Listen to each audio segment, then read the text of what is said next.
యాక్చువల్గా ఈ సండే నేను ఇంకొక షో మీద వీడియో చేద్దామని చెప్పి ప్లాన్ చేసుకున్నా, దాని మీద మంచి డీటెయిల్స్ గ్యాదర్ చేశా. కానీ 2 days బ్యాక్ నాకు షాకింగ్గా అగ్ని పరీక్ష సీజన్ 2 ఉండబోతుందని తెలిసింది. నేనైతే షాక్ అయ్యా, ఎందుకంటే నేను ఉండదు అనుకున్నా. మీలో కొంతమంది ఉంటుందని అనుకున్నారు, దానివల్లే అప్పట్లో కొన్ని పరిణామాలు జరిగినాయి అని చెప్పి అనుకున్నారు. సో అది ఉండదు, ఎలాగో ఉండదు కాబట్టి ఆ పరిణామాల కోసం ఎప్పుడు మాట్లాడాల.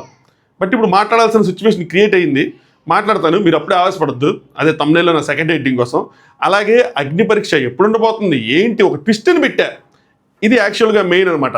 అందుకని నేను ఉండదు అనుకున్నా, ఇప్పుడు ఉంటుంది అని వాళ్ళు చెప్పినప్పుడు, ఆ ట్విస్ట్ ఉన్నప్పుడు నేను కన్విన్స్ అయ్యా.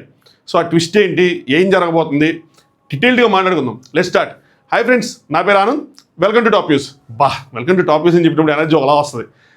ఫస్ట్ నా సిన్సియర్ రిక్వెస్ట్ ఏంటంటే వీడియో లైక్ చేయండి. ఎందుకంటే ఎప్పుడో ఒక వీడియో చేస్తున్నాం వారం కోటి, అది వెళ్ళదు. మీరందరూ లైకులు కొట్టి మీ దగ్గర హైప్ పాయింట్స్ ఉంటే హైప్ చేస్తే ఖచ్చితంగా వెళ్ళిద్ది. ఇది ఇన్ఫర్మేటివ్ వీడియోనే, ఎవరిని జడ్జి చేసేది ఏది కాదు. ఒక మ్యాటర్ మీద క్లారిఫికేషను, అలాగే మీకు ఇన్ఫర్మేషన్. సో మీరు లైక్ కొట్టచ్చు, ఇందులో మీరు చివరిదాకా వెయిట్ చేయాల్సిన నెసెసిటీ ఏం లేదు. సో లైక్ కొట్టండి, అలాగే మీ ఒపీనియన్ కామెంట్ చేయండి. దాంతోపాటు ఇంతకుముందు అన్సబ్స్క్రైబ్ చేసుకున్న వాళ్ళు కానీ, లేదంటే కొత్తగా చూసేవాళ్ళు కానీ సబ్స్క్రైబ్ చేసుకోండి. వారంకి ఒక వీడియో వస్తుందన్న, నాకు తెలిసి ఈ వారం 2-3 వీడియోలు రావచ్చు. అలాగే దాంతోపాటు నెక్స్ట్ మంత్ నుంచి కంటిన్యూస్గా వీడియోస్ వచ్చే అవకాశం కూడా ఉంది. చెప్తా ఎందుకు వస్తుంది ఏంటి అని చెప్పి లాస్ట్లో మీకు చెప్తాను, అర్థమైపోద్ది మీకు కూడా. సరే, ఇంకొక విషయం, మనకి ఇంకో ఛానల్ ఉంది ఆనంద్ న్యూస్ అని చెప్పి, అందులో డైలీ వీడియో పెడుతున్నా. సంక్రాంతి పండగకి 5 సినిమాలు చూసి రివ్యూలు కూడా పెట్టా. సో మంచి వ్యూవర్షిప్ వచ్చింది, ఇక్కడ చాలామంది దాంట్లో కూడా సబ్స్క్రైబ్ చేసుకున్నారు. Thank you so much. దాని ఫస్ట్ కామెంట్ కింద లేటెస్ట్ వీడియో ఏది ఉంటే దాన్ని పిన్ చేసి పెడతాను, ఒకసారి చూడండి. ఖచ్చితంగా ఆ ఛానల్ కూడా సబ్స్క్రైబ్ చేసుకోండి. అందులో డైలీ వీడియో వస్తుంది ఏదో ఒక టాపిక్ మీద, ఎంటర్టైన్మెంట్, పాలిటిక్స్, సినిమా రివ్యూస్, లేదంటే సినిమా సజెషన్స్, ఏదైనా సరే. సరేనా? సో ఫస్ట్ కామెంట్ ఉంటుంది, పిన్ చేసి చూడండి. సరే, మ్యాటర్ ఏంటంటే బిగ్ బాస్ అనేది ఒక సెలబ్రిటీస్ ఉండే షో, వాళ్ళ కోసమే, సామాన్యులకి అందులో సీన్ లేదు అని చెప్పి అనుకునేవాళ్ళు. తర్వాత కొంతమంది కామనర్స్కి అవకాశం ఇచ్చారు. కామనర్స్ కూడా ఉండొచ్చు, సామాన్యులు కూడా ఉండొచ్చు అని చెప్పి. కానీ ప్యూర్ సామాన్యులు అంటే ప్యూర్ కామనర్స్ ఎవరైతే ఉన్నారో వాళ్ళు సర్వే అవ్వాలా ఎప్పుడో సీజన్ 2. దాని తర్వాత కొంతమంది సెలబ్రిటీస్నే, అంటే వానికి ఒక డెఫినేషన్ పెట్టుకొని, అంటే సెలబ్రిటీ కామనర్ అంటే ఏంటంటే టీవీలో కనిపించినాడు, అంటే అప్పట్లో మనకి లెజెండ్ అంటే ఏంటి, సెలబ్రిటీ అంటే ఏంటి అని చెప్పి వజ్రోత్సవాల్లో జరిగినట్టు, కామనర్ అంటే ఏంటి, సెలబ్రిటీ అంటే ఏంటి, మీరు ఒక బుక్కే ఇచ్చండి మేము చదువుకుంటామని చెప్పి నేను కూడా కొంచెం క్వశ్చన్ చేశా. అంటే వాళ్ళ లెక్క ప్రకారం ఏంటి, టీవీలో కనిపించిన వాళ్ళు కామనరు అన్న విధంగా, అంటే సోషల్ మీడియాలో ఎంత ఫాలోయింగ్ ఉన్నా టీవీలో కనిపించకపోతే కామనరు అన్న విధంగా. సో వాళ్ళని కామనర్స్గా సెలెక్ట్ చేసి, అంటే వాళ్ళని కామనర్స్ అని చెప్పి రుద్దించుకున్నాం, అంత బాగానే ఉంది. అలా కాదు, ఈసారి ప్యూర్ కామనర్స్ని తీసుకెళ్ళాలి. కానీ ప్యూర్ కామనర్స్ని షోకి పంపిస్తే ఫస్ట్ ఆఫ్ ఆల్ వాళ్ళని ఎలా సెలెక్ట్ చేస్తాం, పాయింట్ నెంబర్ 1. అలాగే వాళ్ళు పంపిస్తే వాళ్ళు ఎలా సర్వైవ్ అవుతారు, ఎందుకంటే ఇదంతా ఓట్ బేస్డ్ షో. ఆడియన్స్కి తెలియాలి, తెలిస్తేనే వాళ్ళు ఓట్ చేస్తారు. వాళ్ళకంటూ ఒక ఫ్యాన్ బేస్ ఉండాలి. మినిమం ఫ్యాన్ బేస్ లేకపోతే అక్కడికి వచ్చే సెలబ్రిటీస్ ముందు వాళ్ళు నిలవలేరు, వచ్చిన వాళ్ళు వచ్చినట్టు టపాకట్టేస్తారు. సో ఎలాగా అన్నప్పుడు ఒక షోని డిజైన్ చేశారు, దాని పేరే అగ్ని పరీక్ష. Beautiful show. ఆ సెలక్షన్ క్రైటీరియా లాస్ట్కి ఎలా జరిగినా సరే, దాని ఫార్మాట్, దాన్ని డిజైన్ చేసిన విధానం, దాని లెవెల్స్, అంటే ఆ ఫార్మాట్ అంతా నెక్స్ట్ లెవెల్. ముందుగా ఒక ఆడిషన్ వీడియో, దాని తర్వాత దాన్ని జడ్జి చేసి అందులోంచి కొంతమంది సెలెక్ట్ చేసుకుని వాళ్ళకి పర్సనల్ ఇంటర్వ్యూలు, దాని తర్వాత గ్రూప్ డిస్కషన్లు, దాని తర్వాత జడ్జెస్ని పెట్టి వాళ్ళతో మెయిన్ ఆడిషన్స్, అందులో టాప్ 15 సెలెక్ట్ చేసి వాళ్ళతో టాస్క్లు ఆడిపించి, ఆడియన్స్కి వాళ్ళందరినీ డైలీ చూపించి, ఆడియన్స్ చేత వాళ్ళకి ఓట్స్ చేయించి, అందులో కొంతమందిని సీజన్ 1లో 45 మందిని మేజర్గా పెనాల్టిమేట్ రౌండ్కి సెలెక్ట్ చేసి, అందులోంచి 15 మెంబర్స్ని ఫిల్టర్ చేసి, అందులోంచి 7గురిని, ఆల్మోస్ట్ సగం మందిని 50% కంటెస్టెంట్స్ని బిగ్ బాస్ హౌస్లోకి పంపించారు. ఒక 2-3 ఎక్స్ట్రా జస్ట్ ఫర్ 1-2 అవర్స్కి వెళ్ళొచ్చారు. సో ఒక బ్యూటిఫుల్ ఆపర్చునిటీని కామనర్స్ క్రియేట్ చేశారు. నిజంగా ఆ షో హిట్ అయినట్టే, ఎందుకంటే ఆ కామనర్స్లోంచి ఒక commoner Bigg Boss season title కొట్టాడు, ఇంకో కామనర్ సెకండ్ రన్నర్ పోయాడు 15 lakhs సూట్ కేసుతో. సో ఖచ్చితంగా ఆ షో సక్సెస్ అయినట్టే. వాళ్ళు కొట్టకపోయినా కూడా ఆ షో జరిగిన విధానం కానీ ఏది కానీ బాగా వెళ్ళింది. సో ఇప్పుడు దాన్ని కంటిన్యూ చేస్తా అగ్ని పరీక్ష సీజన్ 2 కూడా స్టార్ట్ అవబోతుంది. మొదలు పెట్టబోతున్నారు, అదే మొదలయ్యే అవకాశాలు ఉన్నాయి. అదేంటి నేను మాట అంటా ఇప్పుడు ఏమంటానంటే, ఎప్పుడు back to back Bigg Boss ఎప్పుడు సేమ్ కాన్సెప్ట్ మీద ఉండదు, అందుకనే ఉండదు అని చెప్పి నేను బిలీవ్ చేసింది ఏంటంటే, అందుకని అగ్ని పరీక్ష 2 ఉండదని చెప్పేవాడిని. కానీ ఈసారి ఉండబోతుంది. మరి నేను తప్పు అయ్యానా అంటే అవ్వాలా? మనం తప్పు అవడం రేరు, వద్దులే, నేను తప్పు అయితే అవ్వలేదు అనుకుంటున్నా. ఎందుకు అంటే ఈసారి ఒక ట్విస్ట్ అని పెట్టాను కదా. ఈసారి ట్విస్ట్ ఏంట్రా అంటే, ఈసారి అగ్ని పరీక్ష సీజన్ 2 టీవీలో రాబోతుంది. ఎస్, ఓటీటీ అనే కాదు, ఓటీటీలో ఆబ్వియస్గా వస్తుంది, టీవీలో వచ్చే షో కాబట్టి ఓటీటీలో కూడా వస్తుంది, కానీ మేజర్ టీవీలో రాబోతుంది. అదిదా సర్ప్రైజ్. టీవీలో ఎందుకు రాబోతుంది? ఎందుకంటే నేను ఫస్ట్ మీకు కామనర్కి సెలబ్రిటీకి డెఫినేషన్ చెప్పాను చూసారా, ఇది నా అనాలిసిస్, ఇది నాది లీక్ కాదు, ఇది నా అనాలిసిస్. ఏంటంటే టీవీలో కనిపిస్తారే సెలబ్రిటీ అని చెప్పి. సో ఈసారి కాన్సెప్ట్ ఏంటంటే కామనర్స్గా వీళ్ళు హౌస్లోకి అడుగు పెట్టరు, టీవీలో వస్తుంది, సోషల్ మీడియాలో వస్తుంది, అన్ని చోట్ల వస్తుంది కాబట్టి అందరూ వీళ్ళని చూస్తారు కాబట్టి ఇంకా వాళ్ళు నో మోర్ కామనర్స్, వాళ్ళు కూడా హౌస్లోకి యాజ్ ఎ సెలబ్రిటీస్గానే ఎంటర్ అవుతారు. సో కామనర్స్ వర్సెస్ సెలబ్రిటీస్ అనో, ఓనర్స్ వర్సెస్ టెనెంట్స్ అనో, యజమానులు వర్సెస్ పనుల్లోనో, రెండు హౌస్లోనో ఇలాంటి కాన్సెప్ట్ ఉండదు. సో సేమ్ కాన్సెప్ట్ అన్నది రిపీట్ అవ్వదు, అందరూ యాజ్ ఎ సెలబ్రిటీస్గానే ఎంటర్ అవుతారు. వాళ్ళు మనం కామనర్స్ అని అనలేం. అలాగే కామనర్స్ అనే వర్డ్ కూడా వాళ్ళు అక్కడ షోలో వాడటం మానేస్తారు. ఇది నా అనాలిసిస్ మాత్రమే, గెస్ మాత్రమే, ఎందుకంటే టీవీలో వస్తుంది కాబట్టి. వాళ్ళు ఇచ్చిన డెఫినేషన్ ఏది, టీవీలో రాకపోతే కామనర్ అన్నట్టు అప్పట్లో డెఫినేషన్ చెప్పుకున్నారు కాబట్టి. సో ఇలా ఇది అనమాట ట్విస్ట్. సో ఈసారి టీవీలో అగ్ని పరీక్షను ప్లాన్ చేస్తున్నారు. ఎప్పుడు వస్తుంది అగ్ని పరీక్ష టీవీలో అంటున్నాం, మరి ఎప్పుడు వస్తుంది అంటే ప్రజెంట్ మనకి బీబీ జోడీ నడుస్తుంది, సరేనా? ఇది అయిపోయిన తర్వాత కుక్ విత్ జాతిరత్నాలు నడుస్తుంది, కుక్ విత్ జాతిరత్నాలు వస్తుంది. ఈ షో నాకు తెలిసి March 21 ఆ టైంకి, March 20 లాస్ట్ వీక్ ఏదైతే ఉందో అప్పుడు కంప్లీట్ అవుతుంది ఏది బీబీ జోడీ. దాని తర్వాత ఈ కుక్ విత్ జాతిరత్నాలు ఒక 26 ఎపిసోడ్లు అంటే 13 వారాలు ఉంటుంది, వారానికి 2 ఎపిసోడ్లు కదా, 13 వారాలు ఉంటుంది. అంటే ఏప్రిల్, మే, జూన్ మధ్యలో వరకు ఉంటుంది. ఇక్కడ ఒక చిన్న ట్విస్ట్ ఉంది, మళ్ళీ ఇక్కడ కొంచెం గ్యాప్ ఉంది. అదేంటంటే ఇక్కడ 2 ఛాన్సులు. అగ్ని పరీక్ష 2ను కూడా ఈ షోస్ లాగానే ఎవ్రీ వీక్ 2 ఎపిసోడ్స్ కింద కనుక ప్లాన్ చేస్తే, ఎలాగో అది లైవ్ కాదు కాబట్టి ముందే షూట్ ఫినిష్ చేస్తారు కాబట్టి లాస్ట్ వారమే ఓటింగ్ అన్నది జరుగుతుంది కాబట్టి ఎవ్రీ వీక్ 2 ఎపిసోడ్స్ కనుక ఫినిష్ చేస్తే కుక్ విత్ జాతిరత్నాలు అయిపోగానే అంటే జూన్ మధ్యలో నుంచే అగ్ని పరీక్ష 2 మనకి టెలికాస్ట్ అవుతుంది. అగ్ని పరీక్ష 2 జూన్ మధ్య నుంచి టెలికాస్ట్ అవుతుంది అంటే ఎప్పుడు షూట్ చేయాలి?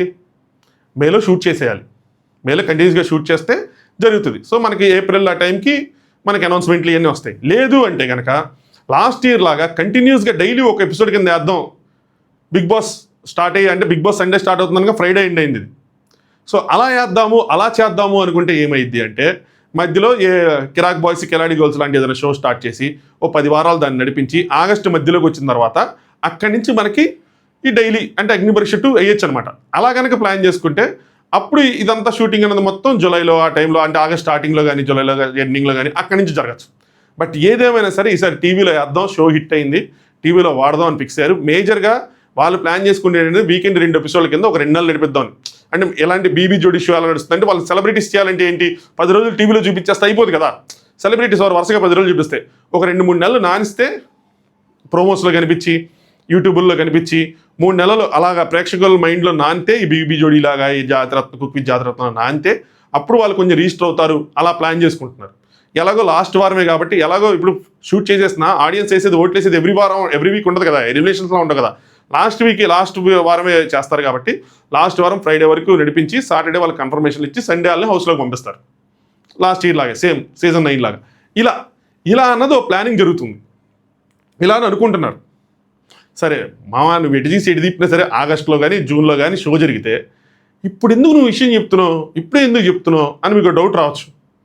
మ్యాటర్ ఏంటంటే ఇప్పుడు ఎందుకు చెప్తున్నానంటే ఎవరైతే పార్టిసిపేట్ చేయాలనుకుంటున్నారో వాళ్ళ కోసం ఇది. నాకు తెలిసి మ్యాక్సిమం బిగ్ బాస్ చూసే వాళ్ళందరిలో ఒక 50-60% బిగ్ బాస్ హౌస్కి వెళ్ళాలని ఉంటుంది.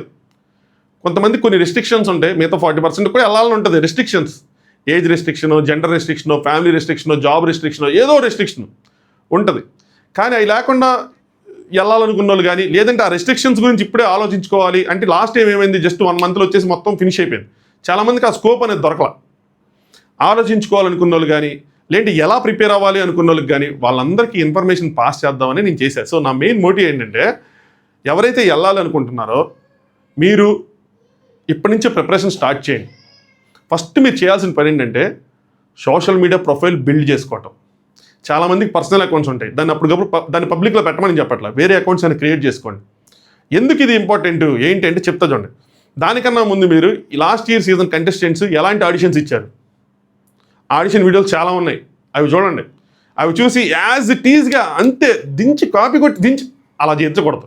అలా దించితే మనం వెళ్ళిపోతాం. అలా కాదు, అవి చూసి అంతకన్నా బెటర్గా మనం ఏం చేయగలం, అంతకన్నా బెటర్గా మనం ఏం ప్రజెంట్ చేయగలం, అసలు ఆ ఆడిషన్ వీడియోలు వాళ్ళు ఎందుకు సెలెక్ట్ అయ్యారు, ఆ 100 మందో 50 మందో 45 మందో వాళ్ళు ఎందుకు సెలెక్ట్ అయ్యారు, వాళ్ళు సెలెక్ట్ అవ్వడం రీజన్ అంటే జడ్జెస్ వాళ్ళని చేంజ్ చూశారు, వేరే జడ్జెస్ ఏదైతే ఆడిషన్ వీడియో నుంచి స్టార్ట్ చేశారో వాళ్ళు వీళ్ళు కాదు, బిందు మాధవ్ గారు, నవదీప్ గారు, అభిజిత్ వీళ్ళు కాదు. సో స్టార్ట్ చేసిన వాళ్ళు ఏం చూస్తుంటారు, సో అంతకన్నా బెటర్గా మనం ఏం చేయగలం అన్నది ఫిగర్ అవుట్ చేయండి. దాని గురించి ఆలోచించండి, రోజు కొంత టైం స్పెండ్ చేయండి. Point number 1. Point number 2, social media profile build చేయండి. ఇది చాలా ఇంపార్టెంట్. ఎందుకు ఇంపార్టెంట్ రా అంటే మనందరం సెలబ్రిటీస్ కాదు, మనందరం సామాన్యులు. ఆబ్వియస్గా నేను లాస్ట్ ఇయర్ ఆడిషన్స్లో గమనించింది ఏంటంటే కొంతమంది సామాన్యులు ఎవరైతే ఉన్నారో స్టేజ్ ఎక్కగానే కొద్దిగా భయపడ్డారు, కనిపించింది. కొంత పర్ఫామ్ చేయలేకపోయారు, కొంత టెన్షన్, ఫస్ట్ టైం ఆ స్టేజ్ ఫీరు, ఇలాంటివన్నీ ఉన్నాయి. ఇలాంటివన్నీ మీకు పోవాలంటే మీరు ఒక పబ్లిక్ ఫిగర్ అవ్వాలా. అంటే మీ ప్రొఫైల్ పబ్లిక్లో ఉండి ఆ క్రిటిసిజం తీసుకోవటం కానీ, ఆ వీడియోస్ మీరు అప్లోడ్ చేయటం కానీ, ఆ కామెంట్స్ అవ్వటం కానీ ఇవన్నీ చేస్తేనే కొద్దిగా ఫియర్ తగ్గిద్ది. స్టేజ్ ఫియర్ డిఫరెంట్, ఇది డిఫరెంట్. బట్ అట్లీస్ట్ మీకు ఒక ఫియర్ని ఓవర్కమ్ చేసామన్న ఫీలింగ్ వస్తుంది. చాలామంది ఇంట్రోవర్ట్స్ ఉంటారు, చాలామందికి ఇన్ఫీరియారిటీ కాంప్లెక్స్లు ఉంటాయి. మన కలర్ ఎలా ఉందనో, లేదంటే మన బాడీ వెయిట్ ఎలా ఉందనో చాలా ఉంటాయి. మీరు కనుక ఆ ప్రొఫైల్ బిల్డ్ చేసుకునే క్రమంలో మీరు ఇలాంటి వీక్నెస్లు ఏవైతే ఉంటాయో వాటన్నిటిని మీరు ఓవర్కమ్ చేయగలుగుతారు. సో ఇది మీకు తర్వాత కూడా బాగా యూజ్ అవుతుంది. ఇప్పుడు ఎందుకు చెప్పానంటే మళ్ళీ మీరు ఒరిజినల్ ప్రొఫైల్ మాది పర్సనల్ ఫోటోలు ఉన్నాయి అయ్యి అనుకుంటే అందుకోసం అని చెప్పి దాన్ని పబ్లిక్ చేయకుండా ఇంకో ప్రొఫైల్ క్రియేట్ చేసుకోండి. క్రియేట్ చేసుకొని దాని మీద వర్క్ చేసి రీల్స్ పెట్టడమో, స్టోరీస్ పెట్టడమో, పోస్టులు పెట్టడమో, ఏదైనా విషయాల మీద రియాక్ట్ అవ్వటమో ఏదో ఒకటి చేయండి. చేస్తే ఒక ప్రొఫైల్ అనేది క్రియేట్ అయితే అది మీకు హెల్ప్ అవుతుంది. మిలియన్స్ ఆఫ్ ఫాలోవర్స్ అయితే వచ్చారు కదా, అమ్మో అంటిల్ అన్లెస్ మీరు కానీ నక్కతో దొక్కి మీరు ప్రొఫైల్ క్రియేట్ చేసి మిలియన్ ఫాలోవర్స్ వస్తే ఏం చేయలేదు. కానీ ఆ టైంకి అట్లీస్ట్ ఒక 10,000 15,000 ఫాలోవర్స్ ఉంటే అది మీకు ఒక యాడెడ్ అడ్వాంటేజే. మీరు అటు ఇన్ఫ్లుయెన్సర్ ఎవరు, ఇటు అలా అని చెప్పి ఎవరికి తెలియని వ్యక్తి ఎవరు, ఆ 10-15 వేల మంది మీతో కనుక ఎమోషనల్గా కనెక్ట్ అయిన వాళ్ళు ఉంటే మీకు ఓటింగ్లో కూడా యూజ్ అవుతుంది. అలాగే మిమ్మల్ని మీరు ప్రమోట్ చేసుకోవడానికి ఒక సరైన వేదిక అవుతుంది. మీరు డబ్బులు ఖర్చు పెట్టి పిఆర్ ఏజెన్సీస్తో వాటితో ప్రమోషన్ చేయించుకోలేని సిచ్యువేషన్ ఉన్నప్పుడు ఇది మీకు బాగా హెల్ప్ అవుతుంది. ఇందులో మీ వీడియోలు మీరే ప్రమోట్ చేసుకోవచ్చు. మీ ఫియర్స్ ఓవర్కమ్ అవుతాయి. పబ్లిక్ ఎలా రియాక్ట్ అవుతారు చాలా విషయాల మీద మీకు తెలిసిద్ది. నెక్స్ట్ మీకు ఒక ప్రొఫైల్ బిల్డ్ అవుతుంది. దీంతో మీరు కనుక అట్లీస్ట్ ఆ టాప్ 45 ఎవరైతే ఆడిషన్స్కి వెళ్తారో, జడ్జెస్ ముందు, ఒరిజినల్ జడ్జెస్ ముందు ఎవరైతే ఆడిషన్స్కి వెళ్తారో అట్లీస్ట్ అక్కడ మీరు రికగ్నేషన్ వస్తుంది. మీరు నెక్స్ట్ రౌండ్కి వెళ్ళకపోయినా ఆ రికగ్నేషన్తో ఈ ప్రొఫైల్ అనేది ఇంకొంచెం ఇంప్రూవ్ అవుతుంది. మీకు సమ్ హాబీగానో లేదంటే సమ్ అదర్ కెరీర్ గానో ఏదో విధంగా ఉపయోగపడుతుంది. ఒకవేళ మీరు టాప్ 15కి వెళ్ళారనుకోండి, లాస్ట్ 1-2 వీక్స్ ఆడతారు కదా, అందులోకి వెళ్ళారనుకోండి, ఈ ప్రొఫైల్ ఇంకా బాగా ఉపయోగపడుతుంది, ఇంకా ఫాలోవర్స్ పెరుగుతారు, ఏదైనా మీకు వేస్ట్ అయ్యేది ఉండదు. సో అండ్ ఏంటంటే అప్పటికప్పుడు చేసుకుంటే వారం రోజులు దీని మీద స్పెండ్ చేయాల్సి వస్తుంది. ఇప్పటి నుంచి చూసుకుంటే రోజుకు 1 hour, half an hour spend చేసుకుంటే ఒకవేళ అక్కడికి వెళ్ళిన తర్వాత ఆ షో జరగకపోయినా, లేదంటే ఆ షోలో మీరు సెలెక్ట్ అవ్వకపోయినా, ఏదైనా సరే మీకు పెద్ద టైం వేస్ట్ అయిన ఫీలింగ్ ఉండదు. ఏదో ఒకటి మన కోసం మనం వర్క్ చేసుకున్నాం, మీకు అడ్వాంటేజ్లు కానీ డిసడ్వాంటేజ్లు ఉండవు. నేను ఆ ఉద్దేశంతో చెప్తున్నా, ఆ ఉద్దేశంతో ఇప్పుడే మీకు చెప్తున్నా. ప్రొఫైల్ బిల్డ్ చేసుకోండి, ఆడిషన్స్ ఎలా చేయాలో ట్రై చేయండి, మీ ఫియర్స్ని ఓవర్కమ్ చేసుకోండి, సరేనా, ఇంటరాక్షన్స్ చేయండి. అలా అని చెప్పి అమ్మాయిలు కేర్ఫుల్గా ఉండండి. ఇలా చెప్పాను కదా అని చెప్పి ఎవరితో పడితే అంత ఇంటరాక్ట్ అవ్వద్దు, మీ మీద తెచ్చుకోవద్దు, సరేనా. కేర్ఫుల్గా ఉండండి. ఇది ఛార్జింగ్ పెట్టి చాలా అయినట్టుంది. కేర్ఫుల్గా ఉండండి. కొంతమంది దుష్టులు ఉంటారు, సరేనా, దూరంగా ఉండండి. సోషల్ మీడియాలో జాగ్రత్తగా ఉండండి. ఇది మాత్రం నోట్ చేసుకోండి. సో ఈ విధంగా మీకు తర్వాత అంటే ఈవెన్ తర్వాత మీరు ఒకవేళ బిగ్ బాస్ హౌస్లోకి అడిగి పెట్టినా ఈ ప్రొఫైల్ మీకు అనేది ఇంప్రూవ్ అవుతుంది. అందరు కళ్యాణ్ పడాలి అవ్వలేరు కదా. 0 ఫాలోవర్తో స్టార్ట్ అయ్యి 6 లక్షలు 7 లక్షల ఫాలోవర్స్ రావాలంటే అప్పటికప్పుడు జరగని పని, సరేనా. దానికి చాలా హార్డ్ వర్క్ చేయాలి, బాగా గేమ్ ఆడాలి, కొంచెం అదృష్టంతో అవ్వాలి, చాలా విషయాలు, చాలా ఫ్యాక్టర్స్ ఎఫెక్ట్ చేయాలి. సో ఇప్పటి నుంచి కొద్దిగా బిల్డ్ చేసుకుంటే ఇప్పుడు ఎవరైతే వెళ్ళొచ్చారో కొంతమంది చూసారా, 3 లక్షలు 4 లక్షల ఫాలోవర్స్ 2-3 వారాల రోజులకు కూడా ప్రమోషన్స్ చేసుకుంటున్నారు చక్కగా. ఒక కెరీర్ అయిపోయింది, అది కూడా యూజ్ అవుతుంది. సరే, నా కష్టమైతే వేస్ట్ అవ్వదు. అండ్ మీకు మీ మీద ఒక ఐడియా వచ్చేస్తుంది, నేను ఎంత తోపు, నేను ఎంత తురుము, నేను సెట్ అవుతానా, నేను సెట్ అవునా అన్నది మీకు కూడా ఒక ఐడియా వస్తుంది. మీరు అదే నేను ఎల్లుంటే, ఇప్పుడు లాస్ట్ ఇయర్ అయిపోగానే చాలామంది థాట్ ఉండొచ్చు, అరే నేను ఎల్లుంటే బాగుండేది, వీళ్ళకన్నా బాగా చేసేవాడిని, ఎల్లుంటే బాగుండేది, వాళ్ళకన్నా చేసేవాడిని, ఎల్లుంటే బాగుండేది, అబ్బా ఛాన్స్ మిస్ చేసుకున్నాం, ఇలా ఉండదు. ఇవి చేశారనుకోండి మీకు తెలిసిపోతుంది, ఓకే మన ఈ లెవెల్లో ఉన్నాం, మనం వెళ్ళాలంటే ఈ లెవెల్కి వెళ్ళాలంటే ఇది చేయాలి, లేదంటే అబ్బాయి ఇది మనకు సెట్ అవ్వదు, ఇది వదిలేయచ్చు అన్న ఐడియా మీకే వచ్చేది. తర్వాత రిగ్రెట్ ఫీలింగ్ అన్నది ఉండదు. అది సో ఇది మ్యాటర్. ఇంకొకటి, జడ్జెస్గా ఎవరు ఉండాలి? సేమ్ లాస్ట్ ఇయర్ జడ్జెస్ ఎవరైతే ఉన్నారో, బిందు మాధవ్ గారు కానీ, అభిజిత్ గారు కానీ, నవదీప్ గారు కానీ, వాళ్ళైనా లేదంటే కొత్త వాళ్ళు ఎవరైనా, నా ఒపీనియన్ అయితే, మీ ఒపీనియన్ కామెంట్ చేయండి దీని మీద.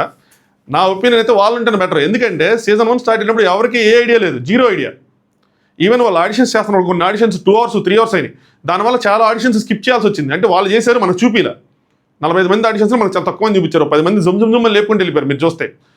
సో వాళ్ళు చాలా అంటే ఎవరికి తెలియంది వాళ్ళు ట్రై చేశారు, అందులో చాలా క్రిటిసిజం తీసుకున్నారు. అంటే మనం రివ్యూస్ అని చెప్పినప్పుడు మనం కొన్ని విషయాలు చెప్పి ఏంటి ఇలా అన్నారు అలా అనుకుని ఉండాల్సింది, నీళ్ళు సెలెక్ట్ చేయాల్సింది, వాళ్ళు సెలెక్ట్ చేయకుండా ఉండాల్సింది, ఏదైనా సరే. దాని తర్వాత రిజల్ట్స్ చూశారు, వాళ్ళు నేర్చుకుని ఉంటారు, వాళ్ళకి ఓకే, వాళ్ళకి చాలా లెర్నింగ్ ఉంటుంది. అంటే నీ ఇలా చేయాల్సింది, వీళ్ళు చేయాల్సింది, వాళ్ళు చేయాల్సింది, వీళ్ళు చేసి మంచి పని చేస్తే నెక్స్ట్ కూడా ఇలాంటి చూడాలి అని అనిపిస్తూ ఉంటుంది. సో వాళ్ళని పెడితేనే చాలా మంచిది, ఎందుకంటే వాళ్ళు ట్రై చేశారు, ఆ క్రిటిసిజం తీసుకున్నారు, ఎక్స్పీరియన్స్ గెయిన్ చేశారు కాబట్టి వాళ్ళు ఉంటేనే బాగుంటుందని అనుకుంటున్నా. బట్ అభిజిత్ ఇంకొంచెం ఓపెన్ అప్ అవ్వాలి. Navdeep is the pure asset ఆ షోకి మాత్రం చెప్పాలంటే. ఇంకా ఎక్కువ నా నుంచి కూడా క్రిటిసిజం తీసుకున్నాడు Navdeep, but is the asset అని నాకు అనిపించింది. వాళ్ళు ఉంటేనే బాగుంటుంది. నా బిందు మాధవ్ గారు కూడా ఆబ్వియస్గా రఫ్ అండ్ టఫ్గానే ఉన్నారు. సో మీరు ఎవరైనా ఇంకా కొత్త వాళ్ళు ట్రై చేద్దాం అనుకుంటే మీరు ఒకసారి కామెంట్ చేయండి. ఇదొక విషయం చెప్దాం అనుకున్నా. నెక్స్ట్ ఇప్పుడు మెయిన్ మ్యాటర్ ఏదైతే సెకండ్ మ్యాటర్ ఉందో దాని గురించి చెప్తా. సీజన్ టూ ఉంటుంది కాబట్టి అగ్ని పరీక్ష సీజన్ హిట్ అవ్వాలంటే కామనర్ విన్నర్ అవ్వాలి అని చెప్పి కావాలని కళ్యాణ్ పడాలని విన్నర్ చేశారు అని చెప్పి అప్పట్లో కొన్ని కామెంట్స్ నాకు బాగా కనిపించినాయి. అది నాకు నెసరీ అనిపించలేదు, ఎందుకంటే అగ్ని పరీక్ష సీజన్ 2నే ఉండదు. అలాంటప్పుడు ఇదంతా ఆ కామెంట్స్కి ఇది లేదు, మనం దాని గురించి మాట్లాడాల్సిన నెసిటీ లేదు అనుకున్నా. బట్ ఇప్పుడు నేను చెప్తాను ఏం జరిగింది, నేను తర్వాత తెలుసుకునే చెప్తా. దానికి దీనికి నిజంగానే సంబంధం లేదు, సీజన్ 2 ఉన్నా లేకపోయినా కూడా సంబంధం లేదు. ఎందుకు లేదు ఏంటంటే ముందు రోజు నిజంగానే అందరికీ వచ్చింది, ఎవరికి తనుజ గారు గెలిచారు, తనుజ గారికి ఎక్కువ ఓట్లు ఉన్నాయని వచ్చింది. కానీ తర్వాత ఇది నేను లైవ్లో కూడా చెప్పాను, నాకు కూడా వచ్చిందండి. కానీ నేను ఎందుకంటే నాకు అంత లెజిటిమేట్ సోర్స్ అని అనిపించలేదు కాబట్టి నేను కొంచెం ఒక అడుగు ముందుకు వెళ్ళిపోయాను. కానీ తర్వాత రోజు సండే సాయంత్రం మొత్తం ఈ ఆడిటింగ్లు అన్నీ శనివారం అయిపోయినాయి అంట. సాయంత్రం ఆ టైంకి వచ్చినాయి ఏంటంటే కళ్యాణ్ విన్నర్, కళ్యాణ్ లీడ్లో ఉన్నాడు, కళ్యాణ్ గెలుస్తాడు, కళ్యాణ్ విన్నర్ అని వచ్చింది. వచ్చినప్పుడు అప్పుడే నేను నాకు బాగా గుర్తుంది, ఎక్స్పెక్ట్ ది అన్ఎక్స్పెక్టెడ్. అంటే అప్పటికి తనుజ విన్నర్ అని చెప్పి చాలా మంది వీడియోలు చేసేయడం, చాలా వైరల్ అయిపోవడం అంతా జరిగిపోయింది. ఆ తనుజ గారి ఫ్యాన్స్ ఆనందంలో ఉండటం, కళ్యాణ్ సపోర్ట్ చేసిన వాళ్ళు బాధలో ఉండటం అన్నీ జరిగిపోయింది. అందుకే అప్పుడు నేను పెట్టాను కూడా అంటే broadcast channel, Instagram broadcast channel, expect the unexpected అని. ఈవెన్ ఒకళ్ళిద్దరు వీడియోలు కూడా చేశారు, కళ్యాణ్ విన్నరు అది అని చెప్పి నాకు ఆ వీడియోలు కూడా ఫార్వర్డ్ చేశారు, గుర్తుంది. సో అప్పుడు వచ్చేసింది. సో ఓవరాల్గా అక్కడ ఓట్స్ తర్వాత మళ్ళీ నేను వెరిఫై చేసుకుని అయిపోయిన తర్వాత 2 రోజుల తర్వాత దాని గురించి మాట్లాడుతున్నప్పుడు వేరే సోర్సెస్ నాకు తెలిసింది ఏంటంటే కళ్యాణ్కి ఎక్కువ ఓట్లు వచ్చినాయి ఓవరాల్గా. సో కళ్యాణ్ విన్నర్ అయ్యింది ఓట్స్ ద్వారానే. ఈ అగ్ని పరీక్ష సీజను, కామనర్ సీజను, ఆ సీజను, ఈ సీజను దానికోసం కాదు. సో ప్యూర్లీ తనకు ఓట్స్ ఎక్కువ వచ్చినాయి. సో ఆ బేసిస్ మీదే ఆయన్ని విన్నర్ అని చేశారు. తనుజ గారికి సెకండ్ ఓటింగ్ వచ్చింది. సో ఆవిడ సెకండ్ ప్లేస్లో ఉన్నారు. ఇప్పుడే ఈ రెండే ప్రస్తుతం కాబట్టి ఈ రెండే చెప్తున్నాను. మిగతా కూడా కొన్ని థర్డ్ ఫోర్త్ ఫిఫ్త్ కూడా కొన్ని గడబడలైనవి, వద్దు ఇంకా ఎంత ఏమని కాంట్రవర్సీలో వెళ్ళిపోతాం, అవసరం లేదు. సో ఈ రెండు అయితే మాత్రం వాళ్ళు ఇచ్చింది కరెక్ట్ పొజిషన్సే నాకు తెలిసింది, నేను తెలుసుకునేది నాకు తెలిసింది అయితే 2 కరెక్టే. సో దాని మీద ఇంకా అనవసరం. సో అగ్ని పరీక్ష సీజన్ 2 వస్తుంది కాబట్టి కళ్యాణ్ గెలిపించారు అన్నది ఇంకా అది రూమరే, అది ఒక ఫాల్స్ న్యూసే, ఫాల్స్ నారేటివే. సో దాన్ని వదిలేయచ్చు ఎవరైనా సరే, ఇంకా అయిపోయింది కాబట్టి ఇంక వేరే విషయం, అయిపోయింది అన్నది వేరే విషయం. సో అది సంగతి. అండ్ ఇంకా అగ్ని పరీక్ష అయిపోయింది. దీని తర్వాత ఇది టీవీ ప్లస్ ఓటీటీలో వస్తుంది. దీనికన్నా ముందు నేను ఎందుకు కంటిన్యూస్గా వీడియోస్ ఉంటాయి, వారం ఒకటే కదా కంటిన్యూస్గా ఎందుకు ఉంటాయి అంటే లాస్ట్లో చూడండి 2 వీడియో లింక్స్ కూడా మీకు కనిపిస్తాయి. ఒకటి రోడీస్, రెండోది మ్యాట్ ఫర్ ఈచ్ అదర్ కదా, made for each other. So first made for each other, ఈ 2 ఓటీటీ షోలు అనమాట. మ్యాట్ ఫర్ ఈచ్ అదర్ ఉంటుంది, దాని గురించి కూడా మనం ఒక వీడియో చేస్తాం. యాక్చువల్గా ఈరోజు నేను దాని మీద చేయాలి, 2 days ఆగి మళ్ళీ చేస్తానండి దాని మీద, ఇంకొంచెం ఇన్ఫర్మేషన్ అంతా గ్యాదర్ చేశాను. So made for each other అనే షో ఫస్ట్ వస్తుంది. దాని తర్వాత రోడీస్ వస్తుంది. ఈ రోడీస్ కూడా నాకు తెలిసి కామనర్స్ కోసమే. సో ఈ రోడీస్లోంచి కూడా బిగ్ బాస్కి వెళ్ళే అవకాశం ఉంటుంది, వాళ్ళు కూడా ఛాన్సెస్ ఉండొచ్చు అనమాట. సో రోడీస్ స్టార్ట్ అయినప్పుడు దానికి ఎలా అప్లై చేసుకోవాలి ఏంటి ఆ డీటెయిల్స్ అన్నీ మీకు చెప్తా. సో ఇన్స్టాగ్రామ్ లింక్ కింద డిస్క్రిప్షన్ ఉంటుంది, అక్కడ ఫాలో అవ్వండి. ఏదైనా చిన్న ఇన్ఫర్మేషన్ ఉంటే అక్కడ పోస్ట్ చేస్తూ ఉంటాను, స్టోరీస్లో కానీ బ్రాడ్కాస్ట్ ఛానల్లో కానీ, అక్కడ మీరు ఫాలో అవ్వండి, మీకు అప్డేట్స్ వస్తాయి. సో అది ఎలా చేయాలి ఏంటంటే తర్వాత వీడియోలో మాట్లాడుకుందాం. సో ఫస్ట్ స్టార్ట్ అయ్యేది మ్యాట్ ఫర్ ఈచ్ అదర్, దాని తర్వాత రోడీస్. ఈ 2 ఓటీటీ షోలు ఓటీటీలో మాత్రం వస్తాయి, టీవీలో రావు. హాట్స్టార్, జియో హాట్స్టార్లో మాత్రం వస్తాయి. సో వరుసగా ఉన్నాయి. నా దీని మీద రివ్యూలు ఉంటాయంటే ఉంటాయా, ఎందుకంటే ఇది రియాలిటీ షోలే, స్టేజ్డ్ షోలు కాదు. సో రియాలిటీ షో కాబట్టి ఉంటుంది. అంటే మరీ too much reality, Bigg Boss అంత రియాలిటీ ఉండదు, కానీ రియాలిటీ స్క్రిప్ట్ ఉండదు. అంటే ఆ టాస్క్ వరకు స్క్రిప్ట్ ఉంటుంది, ఆ టాస్క్ ఎలా ఆడుతున్నారు ఏంటన్నా స్క్రిప్ట్ ఉండదు. కాబట్టి మనం మాట్లాడుకుందాం, అప్పుడు మీకు అర్థమవుతుందండి. సో ఇది సంగతి. అగ్ని పరీక్ష సీజన్ 2 స్టార్ట్ అవబోతుంది. చివరిదాకా చూస్తే వాళ్ళకి అర్థమై ఉంటుంది నేను ఏం చెప్పాను ఏంటి, ఎందుకు చెప్పాను ఏంటి అన్నది. సో దాని మీద ఎవరైనా వెళ్ళాలి అనుకున్న వాళ్ళు ఇప్పటి నుంచి కొద్దిగా వర్కౌట్ స్టార్ట్ చేయండి, వర్క్ చేయడం స్టార్ట్ చేయండి, కొద్దిగా వర్కౌట్ కూడా చేయండి, ఉపయోగపడతాయి టాస్క్లు అట్లా. సరే చలో, వీడియో లైక్ చేయబోతే ఇప్పటివరకు లైక్ చేయండి మామ, మర్చిపోయాను మధ్యలో చెప్దాం అనుకుంటా మర్చిపోతా. ఛానల్ సబ్స్క్రైబ్ చేసుకోండి. ఎలాగైనా సరే మనం సీజన్ 10 1 lakh సబ్స్క్రైబర్తో స్టార్ట్ చేయాలి. అలా ఉంటుంది. అంటే షోలు ఉన్నాయి కాబట్టి, షోలు లేకపోతే చక్కగా దుప్పటి బుక్స్గా పడుకోవచ్చు.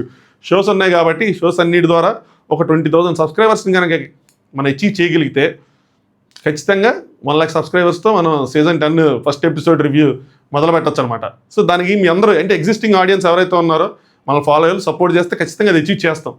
మీరు లైక్ కొట్టి హై పాయింట్స్ ఇచ్చి సబ్స్క్రైబ్ చేయకుండా ఉన్న వాళ్ళు చూస్తారు కానీ సబ్స్క్రైబ్ చేసుకోకుండా ఉంటారు. వాళ్ళు సబ్స్క్రైబ్ చేసుకుంటే పాజిబుల్ అవుతుంది అది కదా.